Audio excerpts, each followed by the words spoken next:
Assalamualaikum warahmatullahi wabarakatuh. Alhamdulillahilladzi arsala rasulahu bil huda wa dinil haqq liyudhhirahu 'alad dini kullihi wa kafa billahi shahida. Asyhadu an la ilaha illallah wahdahu la syarika lah wa asyhadu anna Muhammadan 'abduhu wa rasuluhu alladzi la nabiyya ba'dahu. Allahumma salli wa sallim wa barik ala sayyidina Muhammadin wa ala alihi wa sahbihi ajma'in, amma ba'du. Fa inni usikum wa nafsi bi taqwallah faqad fazal muttaqun iktida'an bi kitabillahi al-aziz kama qala ta'ala ya ayyuhalladzina amanu taqullaha haqqa tuqatih wa la tamutunna illa wa antum muslimun. Saudara-saudara yang dirahmati Allah Subhanahu wa taala,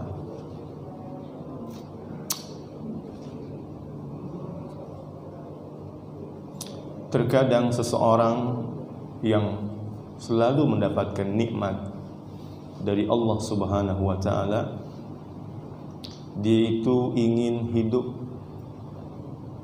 yang sangat panjang, hidup yang sangat lama. Yawaddu ahaduhum law yu'ammaru alfasanatin. Orang-orang yang sangat nyaman hidup di dunia, maka dia sangat ingin tamak terhadap kehidupan dunia, sehingga mereka menginginkan seandainya mereka diberi umur itu 1000 tahun. Yawaddu ahaduhum law yu'ammaru alfasanatin. Seandainya mereka diberikan hidup selama 1000 tahun. Tetapi sebaliknya, kalau orang itu mendapatkan kesusahan dalam hidup, nggak nyaman, maka seolah-olah dunia ini berhenti dan dia nggak pantas hidup lagi. Akhirnya dia pun bunuh diri. Dan ini terjadi pada diri orang-orang kafir. Ayat Al-Quran menyebutkan itu. Yang ketika nyaman hidupnya pengen panjang 1000 tahun, itu orang-orang kafir. Yang ketika hidupnya sulit pengen cepet mati aja, itu adalah orang-orang kafir. Tapi orang-orang beriman, orang-orang yang beriman, dia itu adalah orang-orang yang bisa mengendalikan hidup. Ketika enak juga nggak pengen lama di dunia. B aja kata anak-anak sekarang, biasa aja. Ketika susah juga nggak ingin cepat mati dengan bunuh diri. Karena mereka yakin kalaupun ada kesusahan pasti ada kemudahan. Pertolongan Allah pasti akan datang, diberikan kepada hamba-hambanya yang beriman. Maka di antara adab yang buruk adalah berprasangka bahwa Allah tidak akan menurunkan pertolongan. Dalam surat Al-Hajj, surat ke-22 ayat 15, Allah Subhanahu wa ta'ala berfirman, "Man kana yazunnu alla yansurahu Allahu fid dunya wal akhirah falyamdud bisababin ila as-sama' thumma liyaqta falyanzur hal yudhibanna kaiduhu ma yaghir." Barang siapa menyangka bahwa Allah tidak akan memberikan pertolongan kepadanya, maka silakan dia rentangkan tali ke langit, kemudian gantung diri saja, lalu berpikirlah apakah tipu dayanya itu dapat menghilangkan apa yang menyakitkan hatinya. Saudara-saudara yang dirahmati Allah Subhanahu wa taala, menyangka bahwa Allah tidak akan memberikan pertolongan. Al-Imam Ibnu Katsir dalam kitab tafsirnya dia berkata, qala Ibnu Abbas, berkata Abdullah bin Abbas, man kana yazunnu alla yansurahu Allah Muhammadan, barang siapa menyangka bahwa Allah tidak akan memberikan pertolongan kepadanya, yaitu kepada Muhammad. Jadi nya di sini adalah Muhammad. Barang siapa menyangka bahwa Allah tidak akan menolongnya, yaitu tidak menolong Muhammad, nabinya.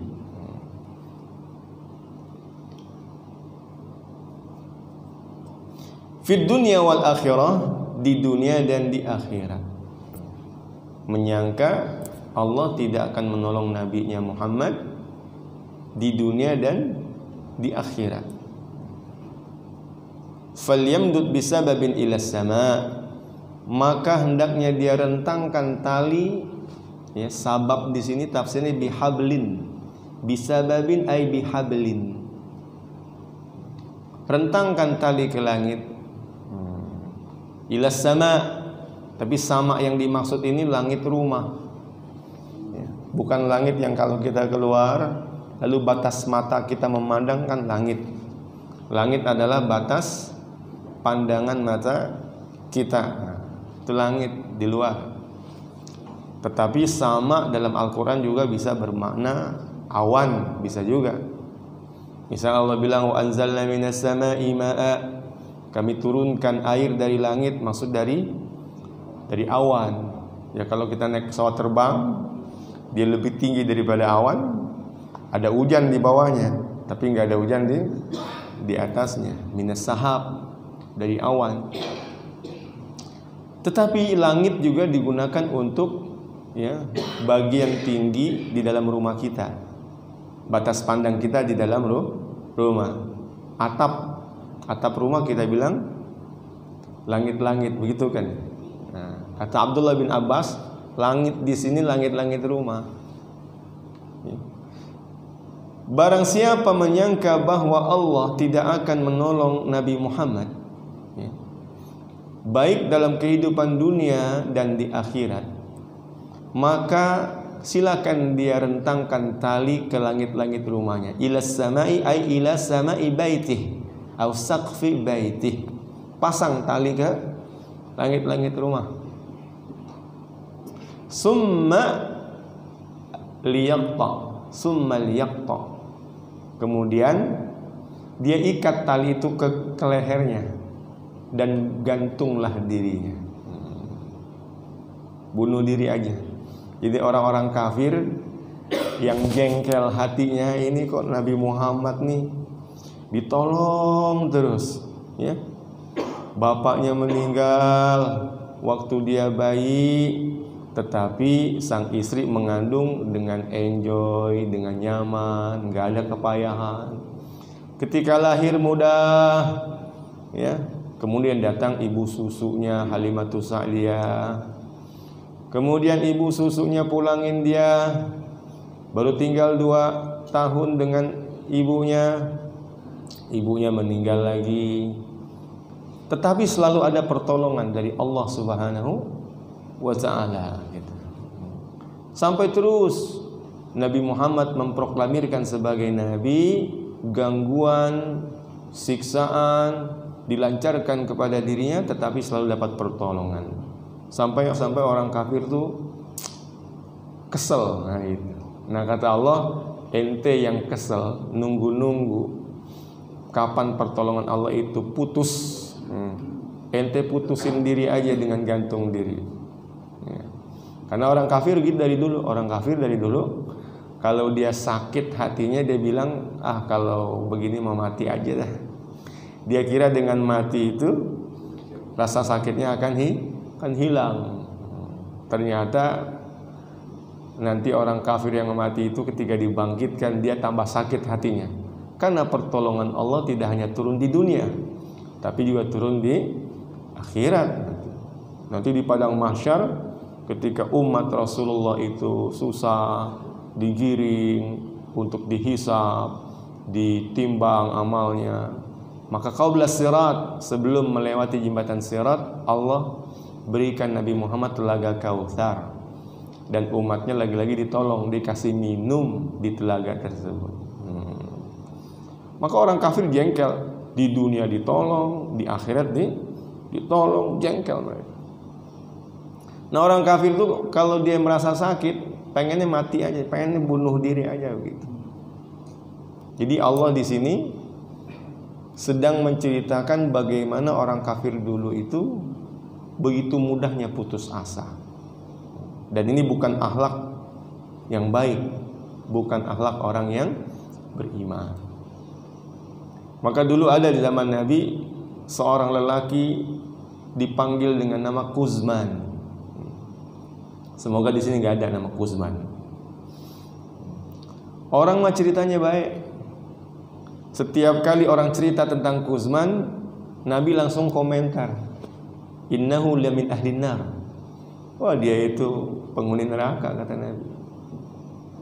Setiap kali idza dzukira lin nabi, jika orang ini disebut-sebut namanya dekat Nabi, bicara kebaikan orang ini, maka Nabi akan komentar, innahu lamin ahlin nar. Dia itu sebenarnya tuh penghuni neraka itu. Maka orang bingung, kok beradu nih? Apa yang mereka pandang dengan matanya beradu dengan apa yang mereka dengar dengan telinganya. Ya. Mereka menganggap pemandangan mata ini real, fakta. Tetapi yang dia dengar dari kalam Nabi ini iman, harus dipercaya. Timbullah pertanyaan, gimana caranya bisa begini? Maka kemudian dibuktikan oleh Allah Subhanahu wa taala, dijawab pertanyaan mereka itu, terjadilah perang Uhud. Terjadi perang Uhud. Maka dalam perang Uhud itu ternyata orang-orang melihat Kuzman ini turun dalam kancah peperangan, berada di pihak Nabi sallallahu alaihi wasallam. Wah, dia perang dengan gagah berani. Sab'atan aw samaniyatan minal musyrikin. Kalau cuma 7-8 orang mah maju, nggak mundur dia. Ya. Orang bilang one by one, satu lawan satu dah. Tapi bagi Kuzman nih, 7 lawan 1 pun oke. 8 lawan 1 pun oke, maju dia. Memang dia itu dikenal dengan Zubaksin, orang yang kuat. Maklum, ya, bukan orang asli dia. Kuzman itu kata teman-temannya, sebenarnya kita nggak tahu tuh si Kuzman itu dari mana asalnya itu dia tuh. Ya. Dia tinggal tengah-tengah kita. Dia bukan orang asli situ. Ya. Tetapi kata orang-orang dia orang kuat, dia Zubaksin. Memang kadang-kadang kondisi itu membuat orang jadi harus kuat.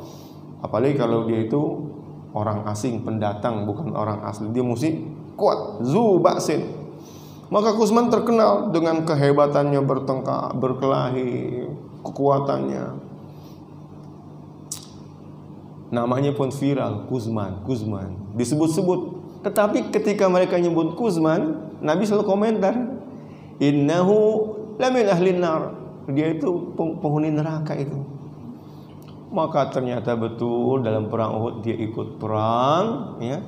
Kemudian dia maju melawan 7-8 orang. Kemudian sekuat-kuatnya orang, ya. MMA juga apa? MMA apa? Tarung MMA. Dia bilang kalau lawan 3 orang masa mendingan menghindar dah, katanya. Ya. Kenapa? Resiko tetap. Resiko. Kalau 1 lawan 1 masih bisa deh. 1 lawan 3 aja udah payah itu. Ya. Maka dia berani lawan 7-8 orang. Ya tepar, babak belur, ngegeletak, lam yataharrak, udah lemas dia jatuh. Selesai peperangan, orang-orang bilang, ya Kuzman, wahai Kuzman, abshir, bergembira kamu. Dia kaget, gembira apanya katanya? Gembira apanya saya begini? Ya. Bergembira, kamu kan telah berjuang di jalan Allah, perang membantu agama Allah, ya. Maka dia bilang, enggak, fa wallah, demi Allah, bima ubsyar, dengan apa saya digembirakan, saya ini berperang bukan karena Allah, bukan karena Allah. In qataltu qitalan syadidan illa an ahsabi qaumi, saya ini perang meskipun berada di pihak Muhammad bukan untuk menegakkan agama Allah, tetapi hanya untuk membela kaumku, supaya aku punya legacy setelah mati, bahwa aku adalah seorang pahlawan. Aku yang bukan orang situ, kemudian diacuhkan dan tak dihiraukan, maka aku mesti kasih legacy. Aku ini adalah pembela mereka. Aku adalah pahlawan bagi mereka. Dia bersumpah, Pak. Fa wallahi demi Allah, in qataltu, sungguh aku ini berperang bukan karena Allah, tetapi untuk membela kaumku, supaya disebut dengan pahlawan. Maka terungkaplah siapa sosok daripada Kuzman tersebut. Akhirnya di malam harinya dia tak tahan, ketika dievakuasi, ya, dibawa ke sebuah rumah, dia nggak tahan. Kemudian dia akhoda, dia ambil itu sahman, anak panah, ya. Kemudian min kinanati, dari diambil anak panah dari tempat nyimpan itu, kemudian dibunuh dirinya. Faqatala nafsahu, dia bunuh dirinya. Barulah orang-orang pada tahu, ya. Falamma kana min al-lail lam yasbir 'ala al-jarah faqatala nafsahu fa akhbara an-nabi sallallahu alaihi wasallam bidzalik. Fa ukhbira an-nabi sallallahu alaihi wasallam bidzalik.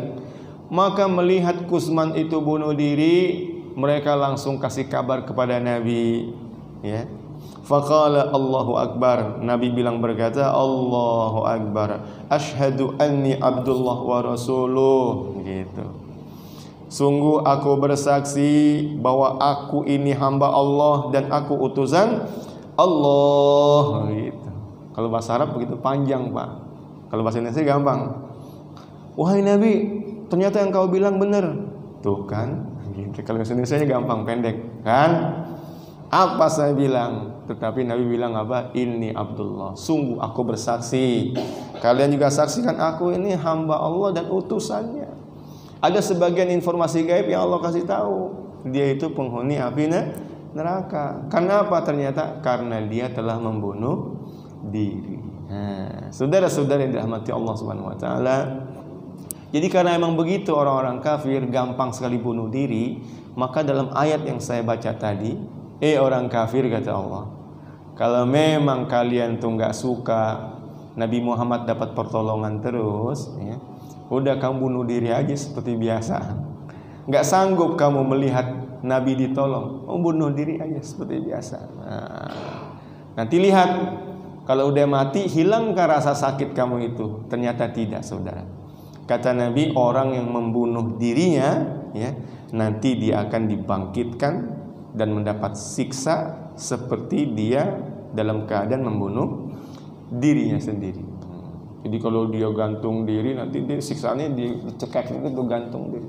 Kalau dia tikam dengan pisau, maka siksanya ditikam dengan pisau.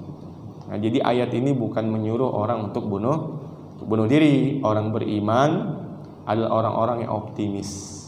Dia hidup enak, nggak minta panjang umur 1000 tahun. Dia hidup susah juga, nggak cepat-cepat pengen mati bunuh diri. Tapi orang kafir seperti itu. Man kana yazunnu alla yansurahullah, siapa yang mengira bahwa Allah tidak akan datangkan pertolongan, ya, di dunia dan di akhirat, maka rentangkanlah tali ke langit, ya, langit rumah, lalu gantung diri, ya, lalu lihat apakah rasa sakitnya bisa hilang. Itu tafsir yang pertama. Tafsir untuk orang-orang jahil. Untuk orang-orang yang jahil, ya, dia pengennya udah mati aja bunuh diri, nggak bisa berpikir dengan logis. Tapi ada juga tafsir yang dikeluarkan oleh para alim ulama untuk mereka kafir yang agak cerdas sedikit begitu, agak cerdas sedikit, ya. Apa kata mereka? Kata ahli tafsir itu, ya, barang siapa di antara orang kafir yang menyangka bahwa Allah tidak akan menurunkan pertolongan kepada Nabi Muhammad di dunia dan di akhirat, maka hendaknya dia rentangkan tali ke langit. Supaya apa? Dia bisa naik panjat tuh langit dengan talinya.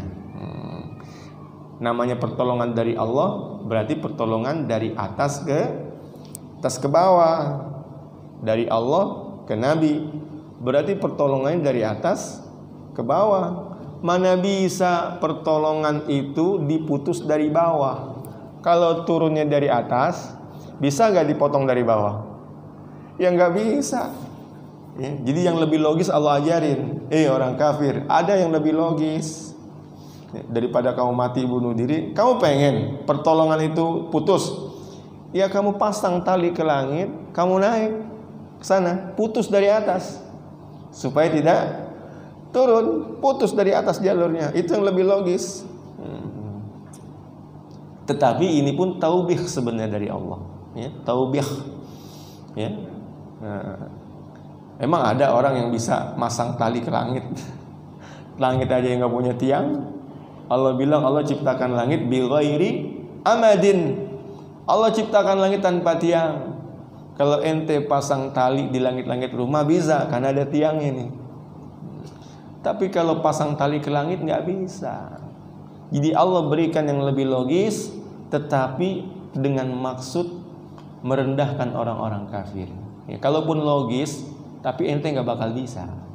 Nggak bakal bisa ente naik ke langit lalu mutusin tali yang menjadi jalur pertolongan Allah untuk Nabi Muhammad SAW.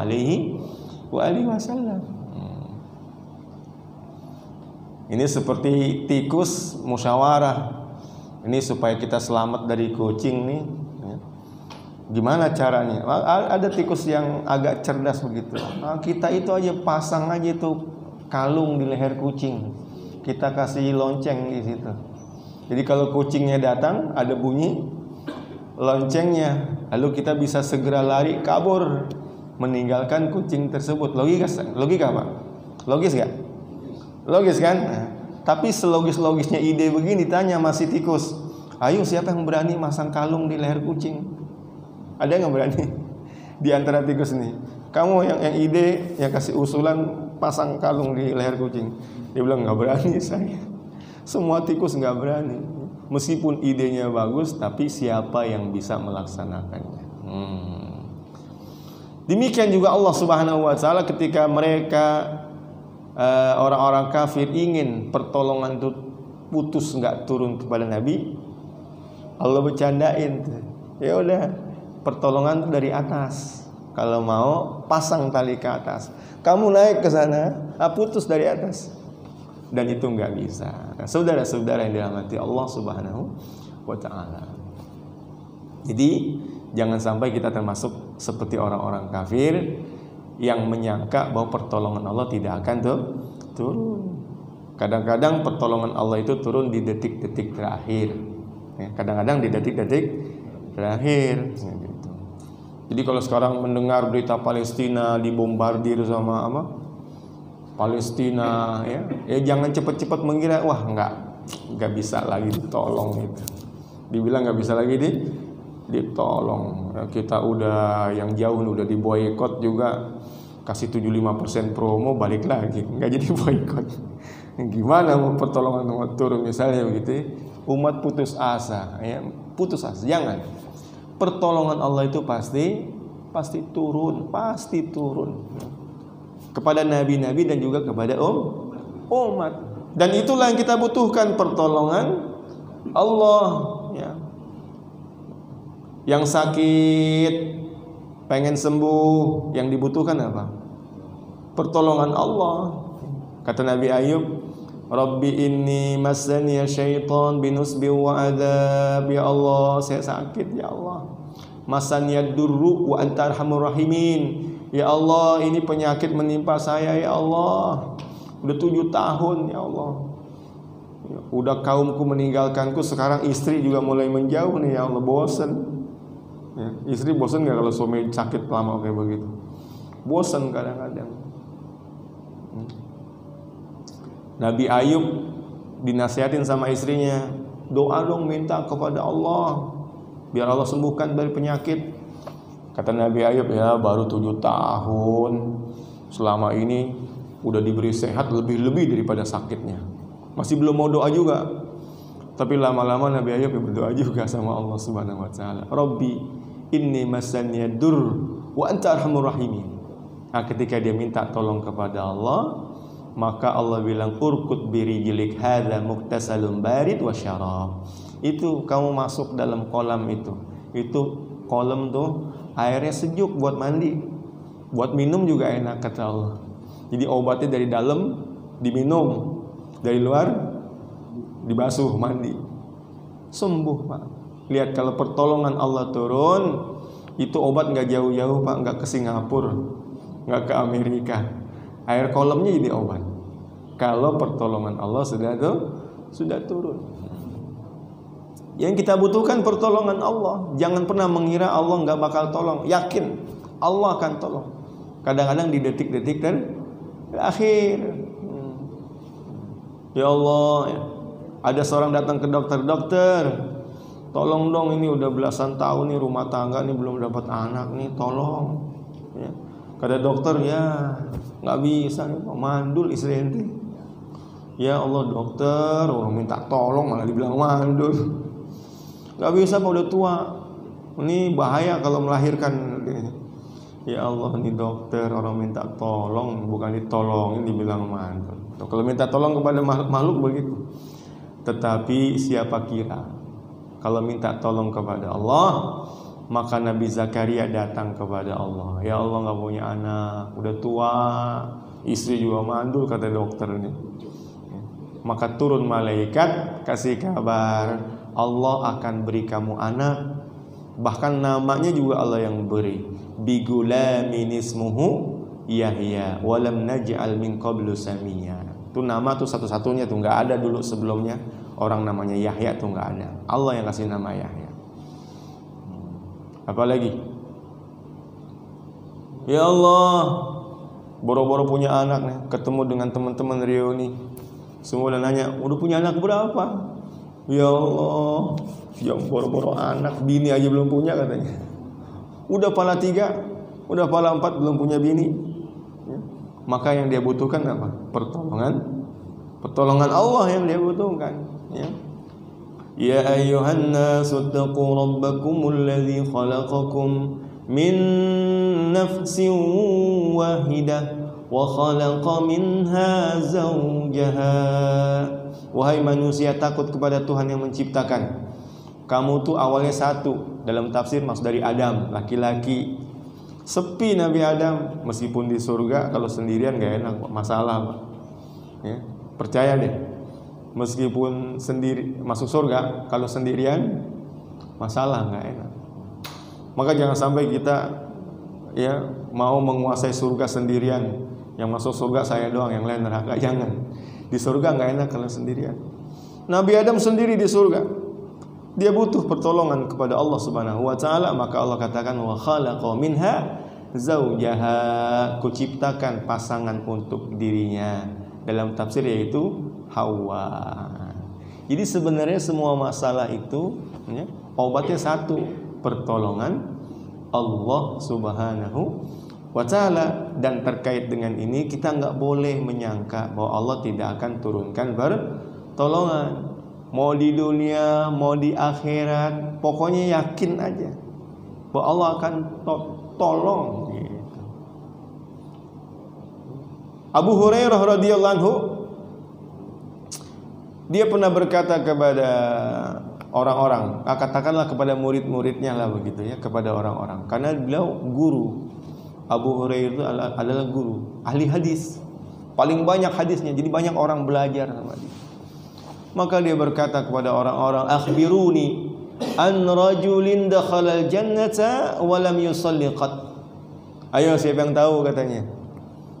Ada orang masuk surga padahal enggak pernah salat. Masuk surga padahal enggak pernah salat. Kalau Bapak tahu enggak, Pak?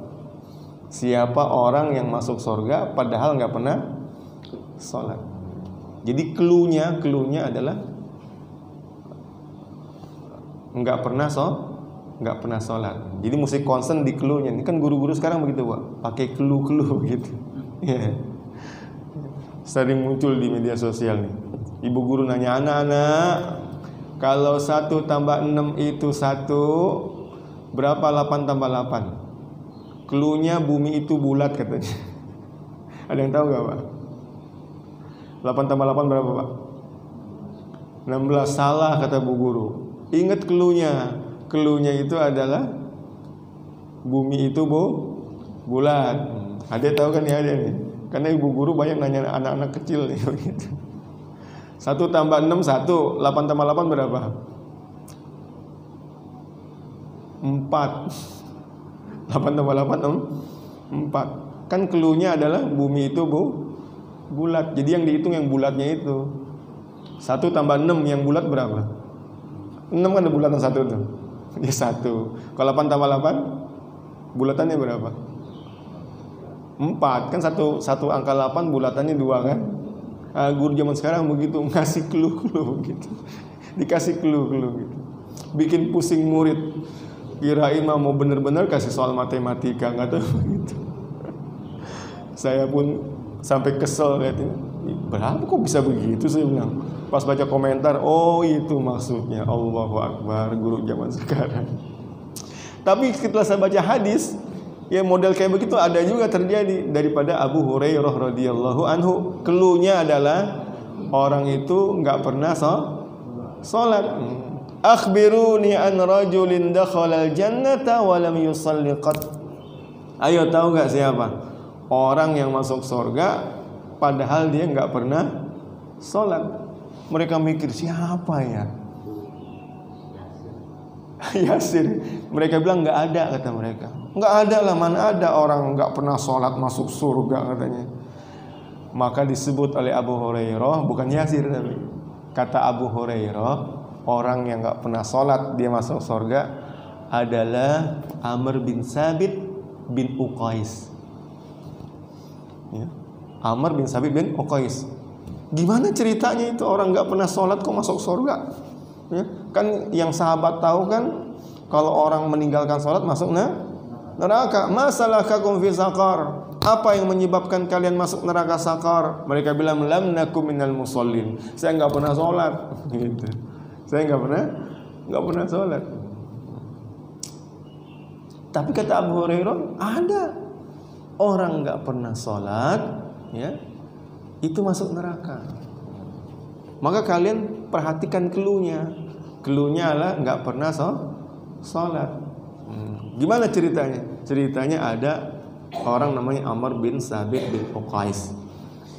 Dia itu ya'bal Islam ala qaumih. Itu kalau ada dakwah Rasulullah datang ke masyarakatnya, datang ke kaumnya, dia yang paling nggak suka. Paling nggak suka kalau Nabi mengutus utusan berdakwah di kampungnya itu.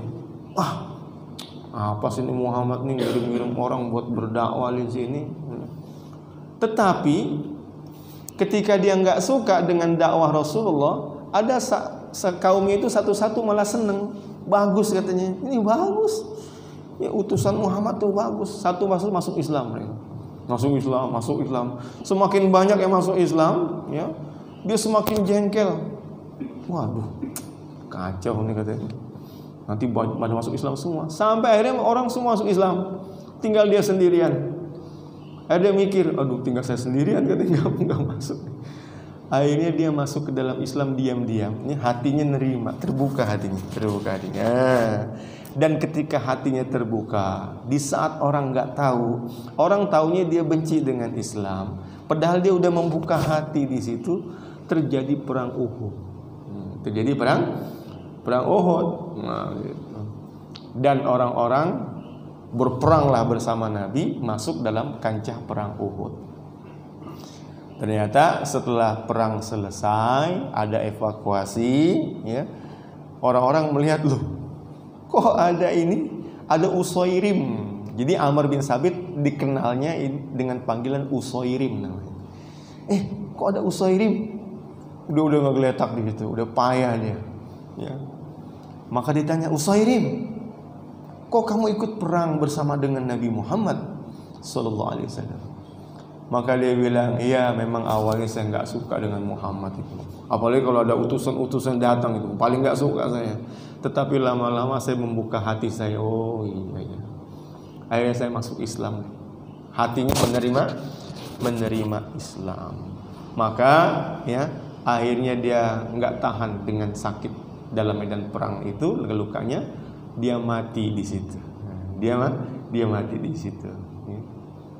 Padahal dia belum pernah sholat. Maka kata Nabi dia itu penghuni surga. Padahal belum sholat. Gimana mau sholat? Orang azan subuh belum masuk Islam. Belum azan zuhur udah mati. Sholat nggak? Nggak sholat. Jadi kata Abu Hurairah, cluenya belum pernah sholat, bukan meninggalkan sholat. Ingat nih, orang sekarang salah itu. Ya, kalau giliran diajak sholat, ntar aja, nanti juga saya jihad mati masuk surga katanya. Ingat, yang mati masuk surga orang yang belum pernah sholat, tetapi bukan orang yang meninggalkan sholat. Hati-hati, jangan salah, bukan meninggalkan sholat. Cluenya adalah belum pernah sholat, bukan meninggalkan sholat. Saudara-saudara yang dirahmati Allah Subhanahu wa taala, ternyata pertolongan Allah kepada Utsairim datang kapan? Di detik-detik terakhir.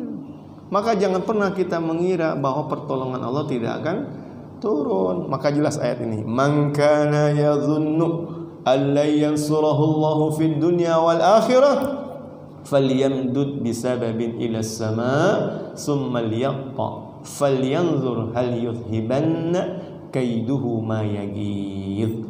Barang siapa mengira bahwa Allah tidak akan memberikan pertolongan di dunia dan di akhirat kepada Allah dan para rasul, kepada para rasul dan para umat, maka ya silakan buat tipu dayanya tidak akan pernah berhasil.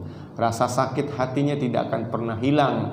Karena kalaupun dia mati di dunia, dibangkitkan di akhirat, dia akan lihat lagi Allah pun tetap menolong nabinya dan menolong umat nabinya. Saudara-saudara yang dirahmati Allah Subhanahu wa taala. Jadi pagi hari ini kami mengingatkan bahwa ya buruk sangka kepada Allah, mengira bahwa Allah tidak akan turunkan pertolongan, itu bukan akhlak yang baik untuk orang-orang yang beriman. Itu hanyalah adab buruk yang selalu dipakai oleh orang-orang yang kafir. Ya ayyuhalladzina amanu jtanibu katsiran minadh-dhann inna ba'dadh-dhanni itsmun. Wahai orang-orang beriman, jauhilah kebanyakan berprasangka. Sungguh sebagian dari prasangka itu adalah dosa, yaitu prasangka buruk. Kalau kepada manusia saja dia dosa, apalagi prasangka buruk kepada Allah Subhanahu wa taala. Maka mari kita mantapkan hati kita ya, bahwa pertolongan Allah pasti itu turun. Paling enggak ada dua deh yang menyebabkan pertolongan Allah turun. Satu, kata Nabi, wallahu fi aunil abdi ma kana al abdu fi auni akhihi. Allah senantiasa menolong seseorang selama dia menolong saudaranya. Yang kedua, ya ayyuhalladzina amanu in tansurullah yansurkum. Wahai orang-orang beriman, tolong agama Allah, maka Allah akan menolong kalian. Maka ulama dalam doa-doa mereka membedakan menolong Islam dengan menolong orang Islam. Allahumma ansuril Islam wal muslimin wakhzul man khazalal Islam wal muslimin. Dalam doa-doa mereka membedakan nolong Islam sama nolong orang Islam. Emang beda Pak Ustadz? Beda. Coba saya kasih clue lagi nih Pak ya. Saya kasih pertanyaan nih. Ini kalau Bapak pasang AC, pasang karpet empuk, ini yang nyumbang AC sama nyumbang karpet nolong Islam atau nolong orang Islam? Coba nolong Islam, nolong orang Islam. Orang Islam, berarti masuk nih, berarti Bapak masuk nih. Kenapa? Karena tujuan AC, tujuan apa? Supaya orang Islam yang sholat jadi sejuk gitu. Yang kakinya langsung nyentuh karpet jadi anget. Yang dituju siapa? Orang Islamnya. Jadi orang yang nyumbang AC, ngasih karpet, itu nolong orang Islamnya. Dan itu perintah Nabi. Ya, kata Nabi, yang nolong orang Islam, dia akan ditolong oleh Allah. Ini gedung, dia tinggi atapnya, jadi udara banyak masuk, nggak kena hujan, nggak kena matahari. Bangun masjid ini nolong Islam atau nolong orang Islam? Orang Islamnya sebenarnya. Karena ada sebagian daerah, mungkin di Zimbabwe sana, nggak perlu bangunan, asal pasang 4 batu aja, tuk tuk tuk tuk, ini masjid katanya, sholat dia di situ. Tanah itu adalah tanah masjid, cuman supaya nggak kehujanan, supaya nggak kedinginan, dibangunlah bangunan. Dan Nabi seneng banget kalau ada orang bangun masjid. Nabi seneng karena orang Islam jadi nyaman. Karena dulu Nabi merasakan gimana beliau sujud, itu lantainya basah pasir. Sahabat lihat Nabi sujud, pasir-pasir nempel di jidat Nabi. Maka Nabi bilang, sungguh Allah suka sekali kalau umat ini membangun masjid seperti Nabi Musa bangun masjid tempat ibadah. Itu Nabi Musa kalau bikin tempat ibadah, itu atapnya kokoh kata Nabi. Maka sahabat pun berlomba-lomba membangun masjid agar nyaman. Allahumma ansuril Islam. Nah, kalau nolong Islam bagaimana? Nolong Islamnya gimana? Nolong Islamnya itu kalau masjidnya udah dibangun, orang Islamnya nggak mau masuk. Orang Islam nggak mau masuk, ngapain? Nggak mau sholat. Nah, sholat inilah yang namanya Islam agama. Ya, ketika sholat diabaikan, sholat ditelantarkan, berarti sholat ini mesti cepet-cepet ditolongin. Orang Islam, kalian tuh ahlu sholat. Kenapa kau telantarkan sholat? Kenapa sholat seperti anak yatim? Dibiarkan dia terlantar di pinggir jalan, di kolong jembatan. Kenapa sholat tidak dihiraukan? Maka kalau ada orang berdiri, dia azan, dia panggil orang sholat. Ini orang azan ini lagi nolong Islam atau nolong orang Islam? Yang azan tuh, ya nolong Islam, karena dia manggil orang untuk sholat. Nah, terus ustadz yang dia ngajarin tentang sholat begini, sholat tuh begini, kamu dapat pahala seperti ini. Itu ustadz guru-guru itu, ya, jadi juru dakwah dan guru-guru, dia nolongin Islam atau nolongin orang Islam? Nolongin Islam. Sholatnya itu. Kok begitu Pak Ustadz? Iya, karena Abu Bakar As-Siddiq membahasakannya seperti itu. Ketika Nabi wafat, orang berhenti bayar zakat. Akhirnya Abu Bakar Siddiq berdiri, ayang kusuddin wa ana hayy.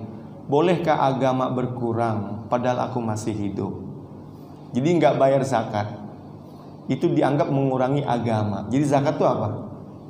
Agama. Dalam pandangan Abu Bakar, zakat itu agama. Kalau zakat itu agama, sholat juga agama, puasa juga agama. Agama itu amal-amal, syariat itu agama. Jadi kalau bulan puasa orang masih minum es di pinggir jalan, ya. Lalu bapak ingetin, dek, ini bulan puasa, bulan suci, orang pada puasa. Kalau kamu nggak puasa ya di rumah lah minumnya, di rumah lah makannya. Dia sedang menolong orang Islam atau menolong Islamnya? Menolong Islamnya, puasa. Karena puasa itu Islam. Haji, umroh, baca Quran.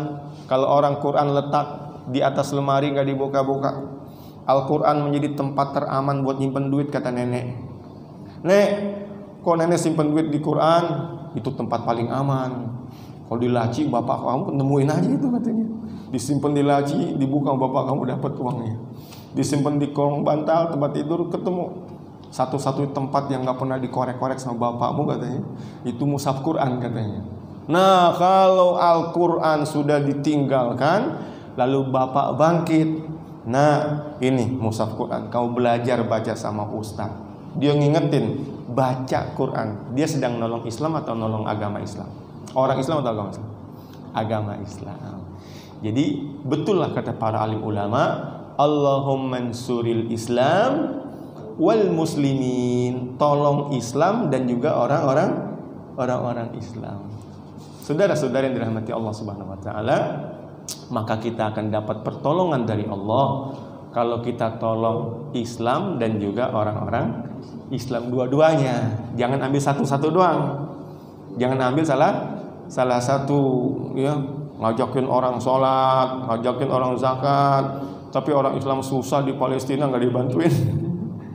Orang dekat di sini nggak dibantuin, sakit nggak dijenguk, ya, payah nggak dikasih bantuan. Jangan, ya, jangan cuma ngajak orang sholat atau zakat, tetapi juga mesti perhatian dengan orang tersebut. Atau peduli dengan orang Islam.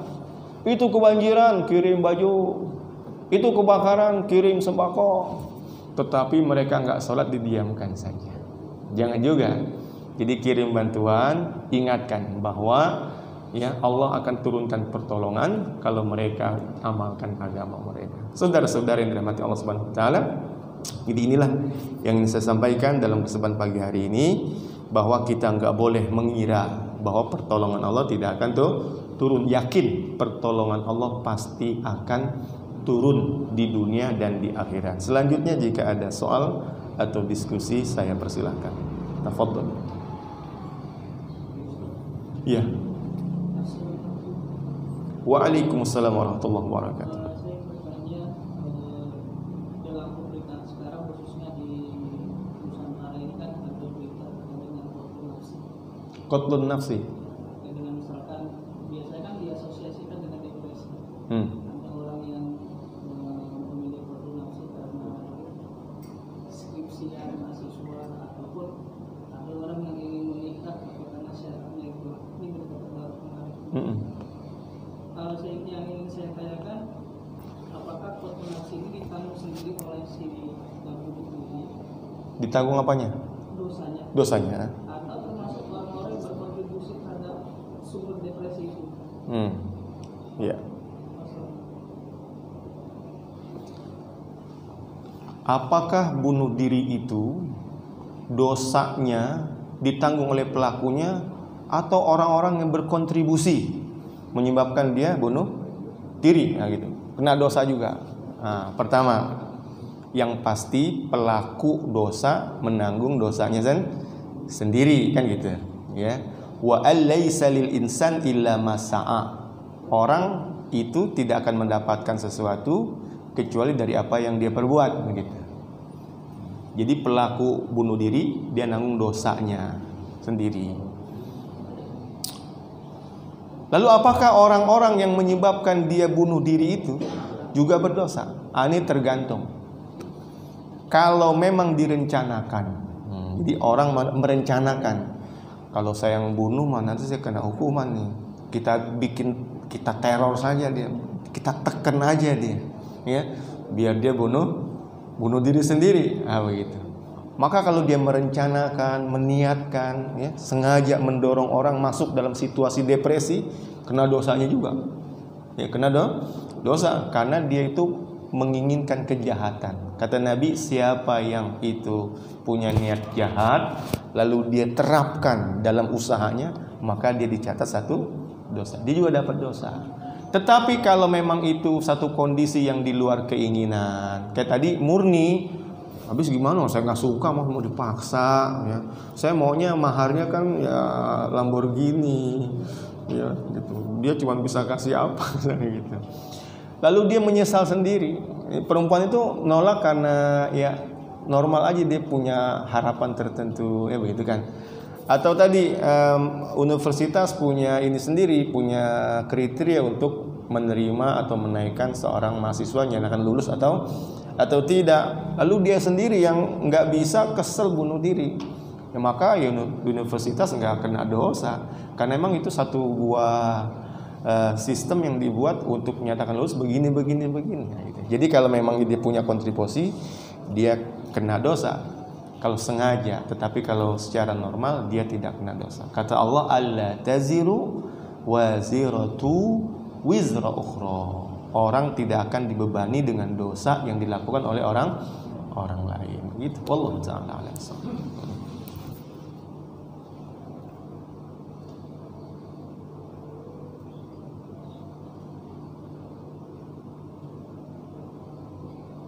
Maka ada pembahasan lagi itu namanya apa tuh, orang yang ini Kadang-kadang ada anak itu ngelihat orang tua, ya Allah kesian, mau disembuhin juga udah tua, kalaupun sembuh sakit, kan sempat dibahas itu. Boleh gak itu apa sih, anestesia apa namanya itu, jadi dibunuh aja gitu dengan cara apa gitu, ya kan? Nah, dalam Islam nggak boleh, meskipun orang tua itu sakit, kalau memang masih punya peluang hidup nggak boleh dibunuh. Tetapi kalau dibiarkan, boleh orang sakit nggak berobat, kemudian dia mati sendiri. Jadi dalam Islam itu nggak boleh dokter tuh nanya, ini keluarga gimana nih orang tua begini. Udah deh disuntik anestesia misalnya. Saya lupa istilahnya itu, biar dia cepat-cepat mati nggak merasakan sakit. Nggak boleh. Tetapi kalau dibiarkan tidak diambil tindakan, ya nggak apa-apa. Karena berobat itu mubah. Kalau bapak sakit pusing, wajib gak berobat? Pilek, batuk, wajib gak berobat? Nggak usah berobat, ini juga terbahaya katanya. Pada 100 hari bahaya. Jadi berobat tuh nggak wajib, tapi boleh. Dan sunnah, Nabi juga menyunahkan berobat, tapi nggak wajib. Tapi membunuh orang nggak boleh. Tapi membiarkan diri terus lemah, itu nggak apa-apa juga, ya gitu. Karena bukan membunuh diri. Tetapi ada hukum-hukum nanti yang dikeluarkan oleh para alim ulama, istimbat dari hukum bahwa seseorang itu memang tidak boleh menjatuhkan diri dalam kebinasaan. Jadi kalau memang dia tahu obatnya seperti ini, dia melangkah untuk sembuh, maka dia akan lebih banyak manfaat kalau dia hidupnya lebih panjang. Nabi mengapresiasi orang-orang yang berjuang untuk bisa tetap hidup dalam rangka bisa memberikan manfaat kepada orang-orang setelahnya. Wallahu ta'ala.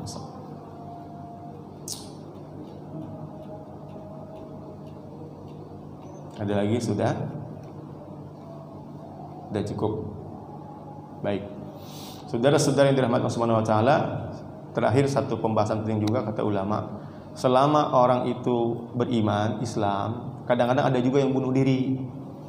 Ya, ada juga karena kejahilannya. Maka kalaupun dia masuk neraka, enggak kekal dalam neraka. Jadi kalau orang kafir kekal di neraka, tapi orang beriman tidak akan kekal dalam neraka. Dia dapat peluang akan dibebaskan dari neraka, dimasukkan ke dalam surga. Faktanya, ya, kalau ada orang mati bunuh diri, orang Islam, tetap kita sholatin nggak? Tetap. Orang yang mati bunuh diri itu ketahuan nih, ada satu keluarga mati bunuh diri, tetap dimandiin, dikafanin, disolatin, dikuburin. Kalau memang orang Islam dapat syariat menyolatkan orang yang mati meskipun bunuh diri, ini menunjukkan adanya syafaat, adanya pertolongan. Maka yang paling penting adalah iman. Jangan sampai keluar daripada iman. Orang yang mati bunuh diri pun dapat peluang. Setelah selesai dosanya dihukum di neraka, dia akan dimasukkan ke dalam surga dengan ucapan la ilaha illallah. Wallahu ta'ala alam bissawab. Subhanakallahumma bihamdik, asyhadu an la ilaha illa anta, astaghfiruka wa atubu ilaik. Assalamualaikum warahmatullahi wabarakatuh.